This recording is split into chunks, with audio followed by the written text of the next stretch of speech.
In the final session, we're going to see what the WPR approach can do in relation to a couple of European Union practical texts. I think we probably could do with a few reminders about our goals and what we're looking for, our objectives. What can we learn about how we are governed by questioning, problematizing the problem representations in these texts? Right. And what links can we find between underlying assumptions or presuppositions and how governing, understood in this broad sense, which now we are wedded to, takes place? What are we looking for? Any underlying conceptual logics, any of these presuppositions that we were just chatting about, ontological, epistemological presuppositions, any knowledges that we can identify that are at work in governing, and at a stretch, can you associate these documents with any modes of governing, governmentalities? Now that's a big ask. That is a big ask, and some of you will have a bit of a background, and it is kind of fine for you to flout your knowledge if you can assist people with some of these questions. So we need to be reminded, and this is a quote that I hope now means a bit more to you.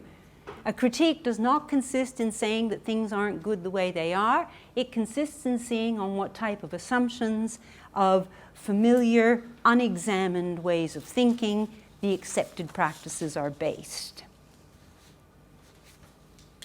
All right, so we are looking for unexamined ways of thinking because we are going to examine them.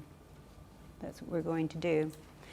Now, if you had one of these areas as a research project, how would you go about it ideally? Now, this would be in the best of all possible worlds, okay? You would read widely in the field. Now, I know you got it yesterday afternoon, so the expectations are not that you have read widely in the field. You would ensure that you engage with both. This is if you want to apply the approach, okay?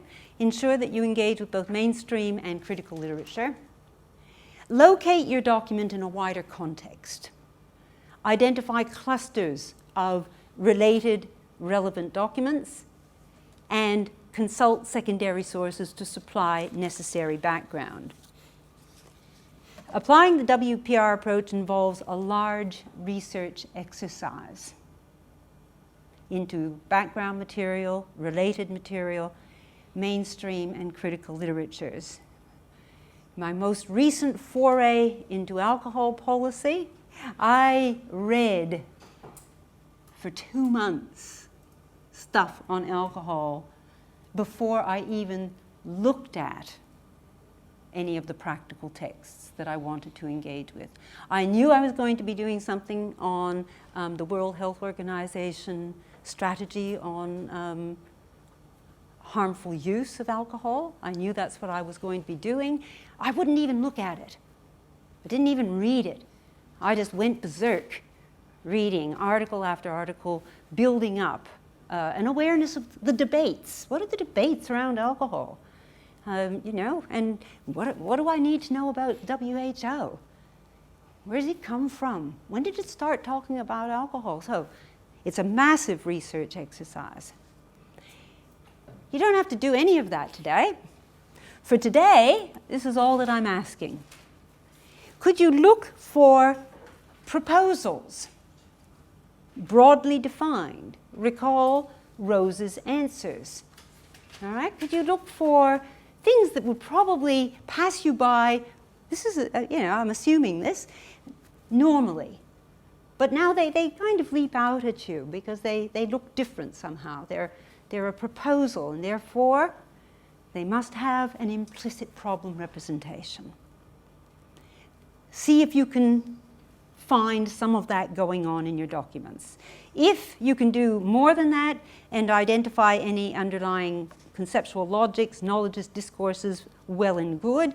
Also, perhaps you might put a little bit of time into what sorts of questions you would like to pursue if you were using the WPR approach for future research in this area. So most government documents contain more than one problematization. In the one on drug policy, I found 4. It's very possible that you could find more. Your particular focus would depend on your interest. If you're in public health, you might want to look at on how health is problematized, et cetera, et cetera. Or you might find that the different problematizations link up in ways that need to be discussed. Also remember that problematizations and problem representations sometimes nest one within the other. So you may need to ask the question, what is the problem represented to be more than once? Within the constraints of the exercise, see if asking what is the problem represented to be offers you any useful insights into the ways in which the issues are presented and hence into how we are governed. Does the approach get you to think about anything differently?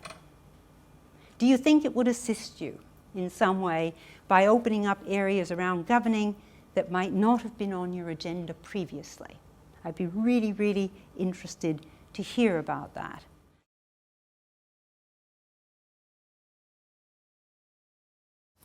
Well, we spent quite a lot of time actually trying to read the text and didn't really necessarily get into the text to the degree that we'd need to answer these questions competently. But we identified several proposals and we identified demand reduction and supply reduction as 2 different proposals. We also heard from our leader that possibly they could be seen as 1 proposal, but we're struggling to come up with 4, so we'll count that as 2. We also saw governance of the EU as being a major theme and improving the governance of the EU in regard to drug policy as being another proposal area. Another area which didn't get the emphasis that those ones got, but was in there nevertheless, was the health aspect.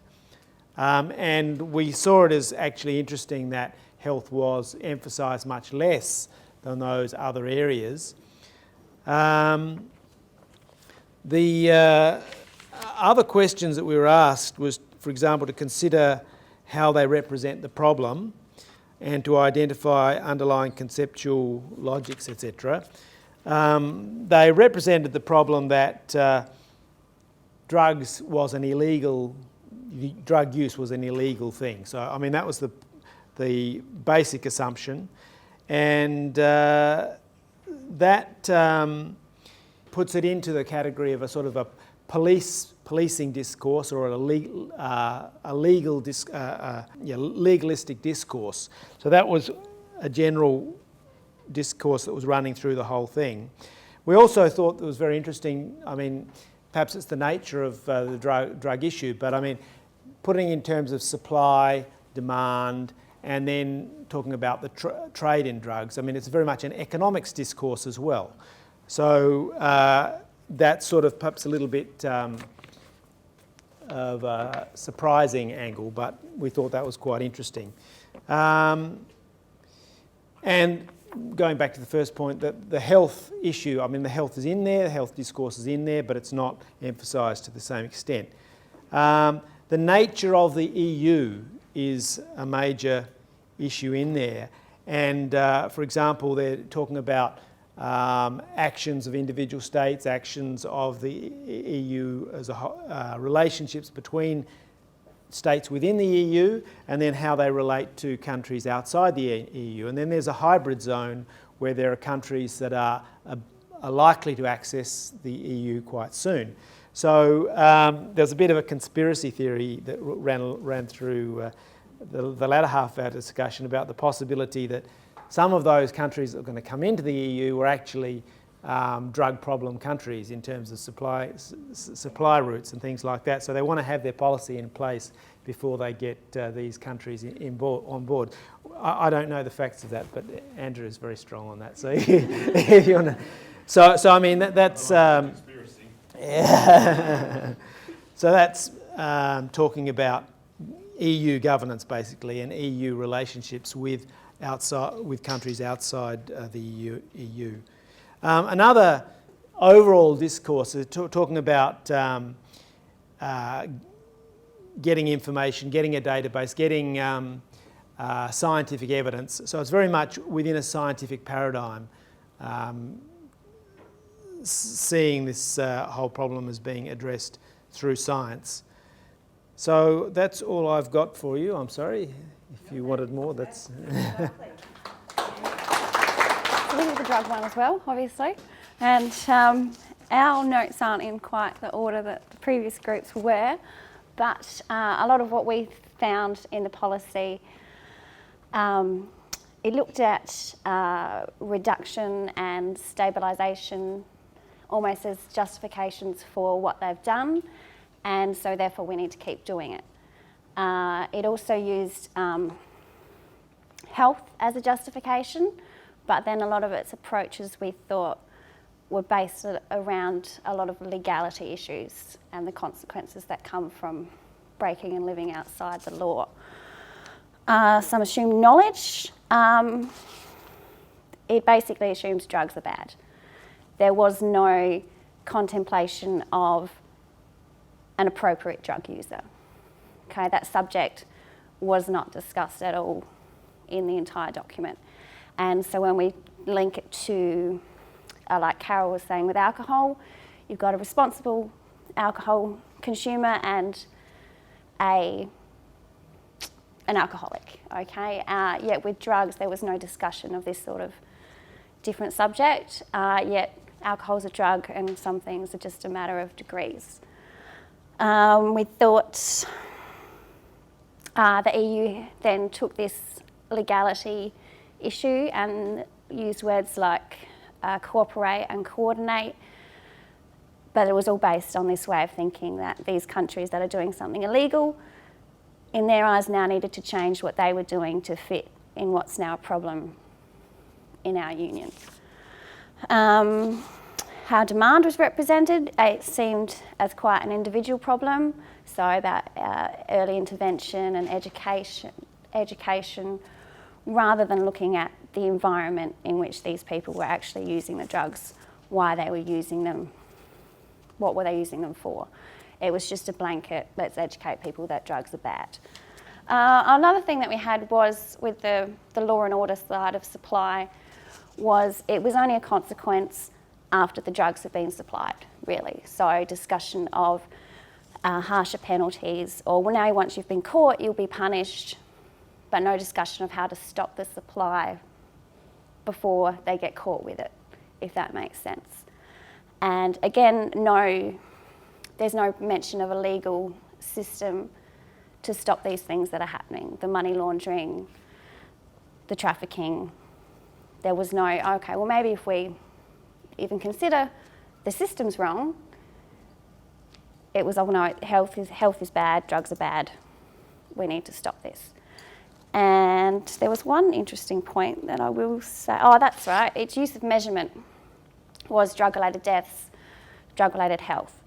But there was really no, what's this a direct consequence of? Is it that they took too many drugs, that they didn't understand not to mix drugs with other things, that the drugs weren't regulated so they were bad drugs? Was it they hidden behaviour stuff, so things like sharing needles because you don't have access to clean supply? What were these drug deaths actually related to? So Katie will be presenting, and if she misses out any points, I'll just add to that.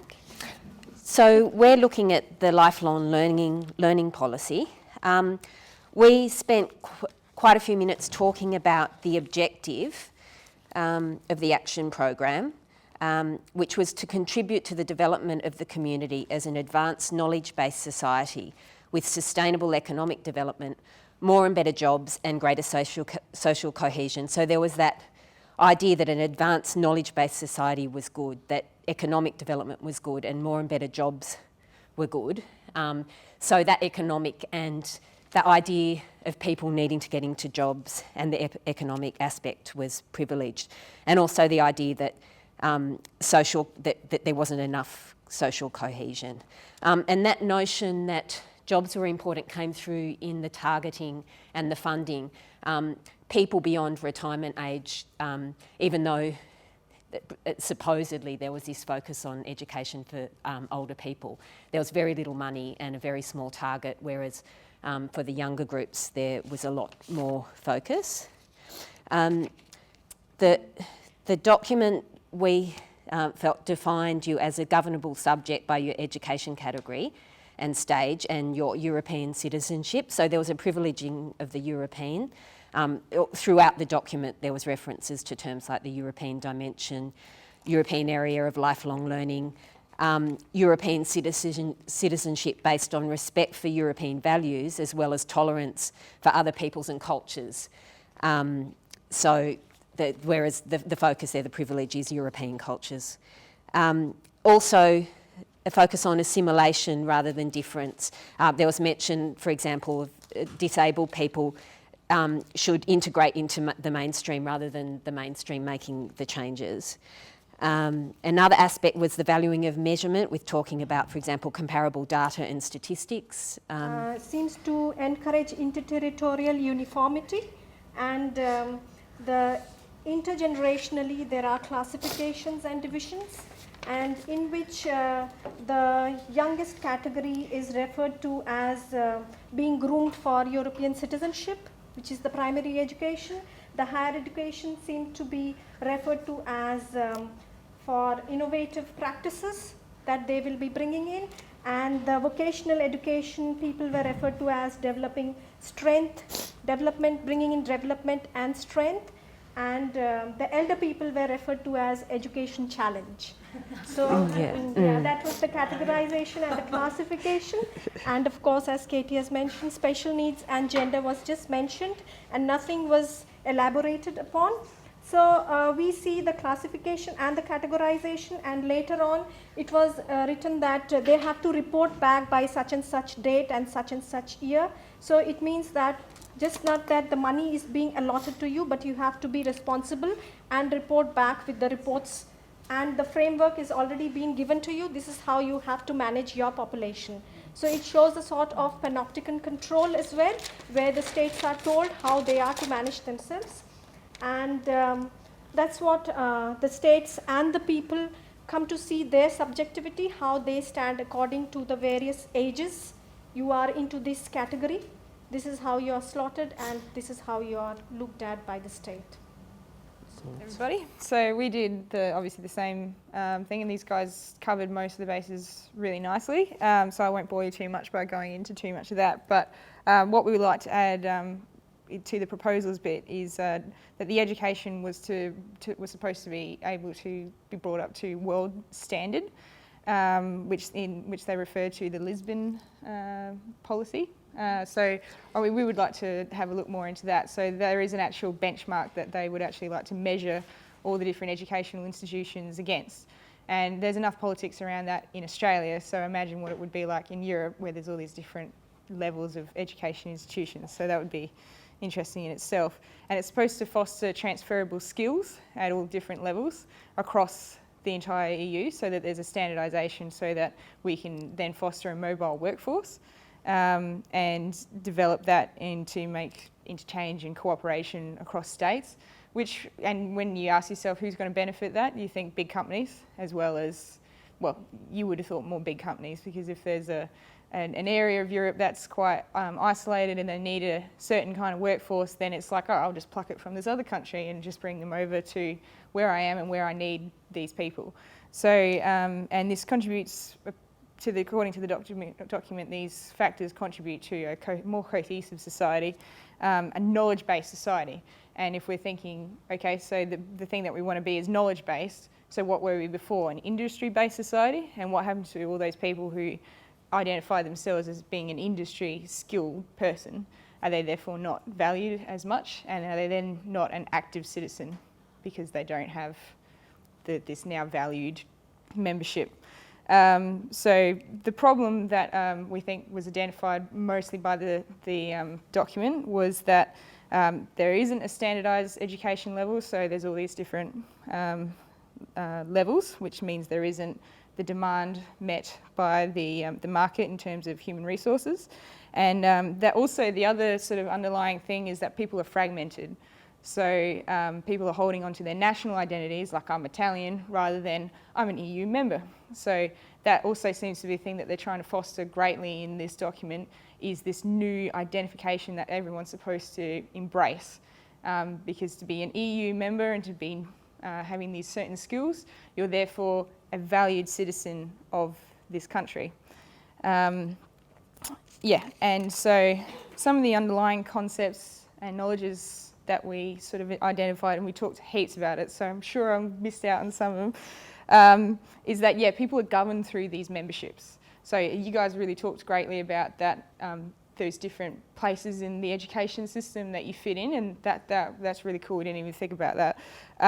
But we really sort of focused on what makes you a member of the society. You have to have these different sorts of skills. And as you said as well, there's these different amounts of money that's being distributed to these different levels. So obviously some are valued more than others, such as the poor older folks. And we also sort of were questioning about what knowledge is more valued over others.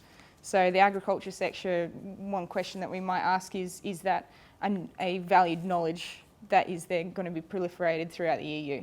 So there wasn't really any sort of mention or a definition put forward about what knowledges will be transferred across the EU.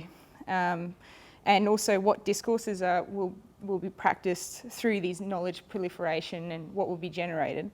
And the poor older folks, the immobile subjects, the disabled, as they were saying, or even people who just don't want to move.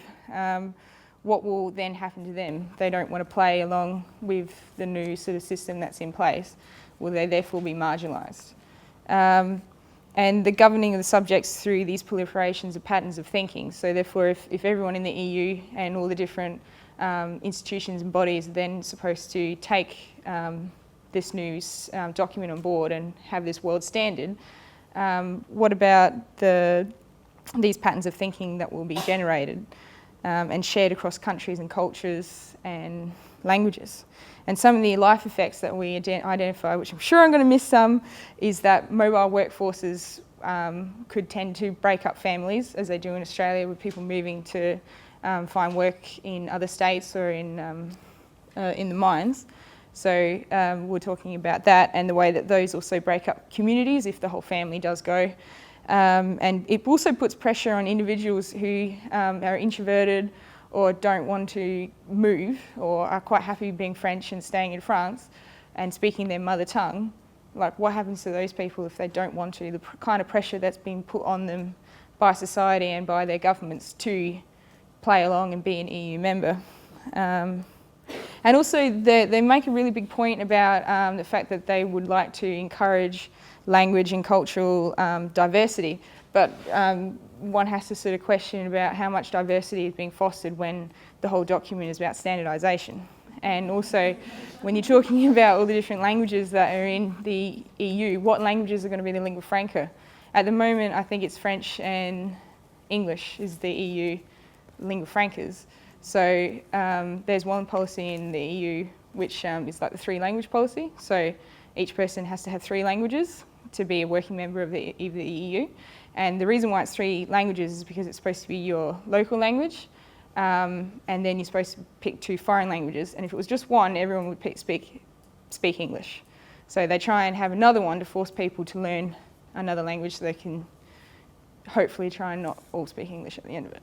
So there is definitely a concern there, and that would be a question that I would personally follow. And I think these guys, Judy especially, would want to follow a question about the experiences of the older generation. What will happen to them, the pressure of the broken families, who has to then pick up the childcare, as well as be an active member of the society, which means you've got to go and do this education and then try and find a job. And it's, yeah, there are lots of interesting questions that we thought about, and I think I missed some, but sorry. Yeah, okay. All right, thank you.